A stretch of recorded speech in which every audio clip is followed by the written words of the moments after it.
Hello students, in this video of macroeconomics, we will discuss failures of Reserve Bank of India and distinction between central bank and commercial bank. That is difference between central bank and commercial bank. सबसे first topic है failures of reserve bank of India. जो critics हैं, जो criticise करते हैं, वो क्या कहते हैं?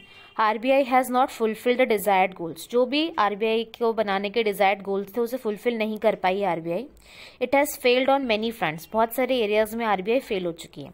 The following are the main points of its failure. अभी जो फॉलोइंग है वो मेन पॉइंट्स है फेलियर के. सबसे पहला, it had failed to control inflation effectively. मतलब आपको महंगाई को कंट्रोल करने में इफेक्टिव नहीं रही आरबीआई. जो जनरल प्राइस लेवल है वेंट ऑन इंक्रीजिंग. जो जनरल प्राइस लेवल है वो बहुत बढ़ते ही जा रहा है. Has adversely affected the development programmes. ये जो बढ़ता हुई महंगाई उसने बहुत सारे डेवलपमेंट प्रोग्राम्स को अफेक्ट करा है. Second, it has failed to stabilise the external value of Indian rupee in international market. India has to devalue its rupees a number of times. अब आरबीआई फेल हो चुकी है इंडिया की जो external value है उसे स्टेबलाइज करने में. इंडिया रुपी की वैल्यू इंटरनेशनल मार्केट में दूसरी कंट्रीज की करेंसी की कंपैरिजन में इंडिया की जो करेंसी की वैल्यू है उसे स्टेबलाइज करने में आरबीआई सक्सेसफुल नहीं रही है. और इंडिया क्या है, had to devalue its rupees a number of times. बहुत बार इंडिया को अपनी वैल्यू ऑफ रुपीज़ को क्या करना पड़ा, डीवैल्यू करना पड़ा. ठीक है. नेक्स्ट क्या है, third, RBI has not able to successfully organising and coordinating money market. मतलब सक्सेसफुली वो ऑर्गेनाइज या कोऑर्डिनेट नहीं कर पा रही मनी मार्केट को.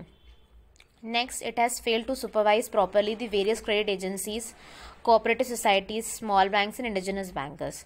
ये प्रॉपरली सुपरवाइज नहीं कर पा रही हैं बहुत सारी उधार देने वाली एजेंसीज को, कोऑपरेटिव सोसाइटीज़ को, स्मॉल बैंक्स को, इंडिजिनस बैंकर्स को. Fifth, RBI has also failed to provide adequate financial assistance. पर्याप्त फाइनेंशियल असिस्टेंस भी प्रोवाइड नहीं कर पा रही है प्रायोरिटी सेक्टर को, जैसे agriculture, infrastructure, small sector etcetera. RBI has failed to develop an organized bill market to provide proper rediscounting facilities to the scheduled banks. RBI fail हो चुकी है ऑर्गेनाइज करने में बिल मार्केट, जहां पर उन्हें proper discounting facility to the scheduled banks. ठीक है. आरबीआई फेल हो गया है पर्याप्त फाइनेंस प्रोवाइड करने में एग्रीकल्चर, इंफ्रास्ट्रक्चर और स्मॉल सेक्टर को. ठीक है. अब नेक्स्ट है distinction between central bank and commercial bank. Central bank मतलब रिजर्व बैंक ऑफ इंडिया और डिफरेंस बिटवीन कमर्शियल बैंक. तो जब भी आपको डिस्टिंक्शन बोला जाए क्वेश्चन के आंसर में लिखने के लिए, डिफरेंस बोला जाए क्वेश्चन के आंसर में लिखने के लिए, तो आपको बेसिस ऑफ डिफरेंस लिखना बहुत ज़रूरी है. आपको बेसिस ऑफ डिफरेंस लिखना, फिर दोनों को ऐसे इस टेबल के फॉर्मेट में आपको शो करना है. ठीक है. अगर आप पैराग्राफ वाइज डिफरेंस लिखेंगे तो उसमें आपको मार्किंग नहीं मिलती है. डिफरेंस बोला है मतलब आपको इस तरह से टेबल बनानी है. तो पहला क्या है, बेसिस ऑफ डिफरेंस का पॉइंट, नोट इशू. अब जो सेंट्रल बैंक होती है उसके पास अकेले के पास राइट है नोट इशू करने का, सेंट्रल बैंक के पास. और जो कमर्शियल बैंक है उसके पास ऐसा कोई राइट नहीं है नोट इशू करने का. स्टेटस, ये एक कंट्रोलिंग बैंक है. ठीक है. और कमर्शियल बैंक है, it is a controlled bank. इससे कौन कंट्रोल करता है कमर्शियल बैंक को? Central bank. तो कंट्रोल्ड बैंक कमर्शियल बैंक है और कंट्रोलिंग बैंक कौन सा? Central bank. Relation with public, central bank it has no dealing and direct relation with public. Central bank का पब्लिक के साथ कोई डायरेक्ट रिलेशन नहीं होता है. कमर्शियल बैंक का डायरेक्ट रिलेशन होता है पब्लिक के साथ. Interest on deposits, it does not pay interest on deposit. Interest on deposits नहीं पे करता सेंट्रल बैंक.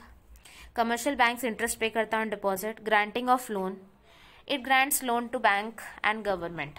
अब ये चीज़ इंपॉर्टेंट है कि सेंट्रल बैंक किसको लोन देता है? गवर्नमेंट को लोन देता है और बैंक्स को.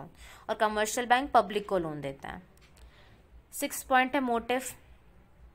It's main motto is to operate banking system in national interest. मतलब नेशन के हित में बैंकिंग सिस्टम को ऑपरेट करना, ये मेन मोटो है सेंट्रल बैंक का. ठीक है.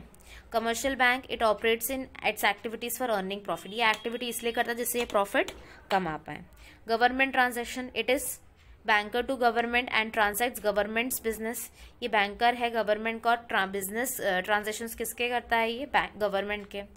और कमर्शियल बैंक में it can not transact government business. ये ट्रांसैक्ट नहीं कर सकता है गवर्नमेंट बिजनेस को.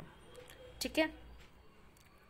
Next, clearing house, it manages clearing house system in the country. Clearing house system को मैनेज कौन करता है? Central bank.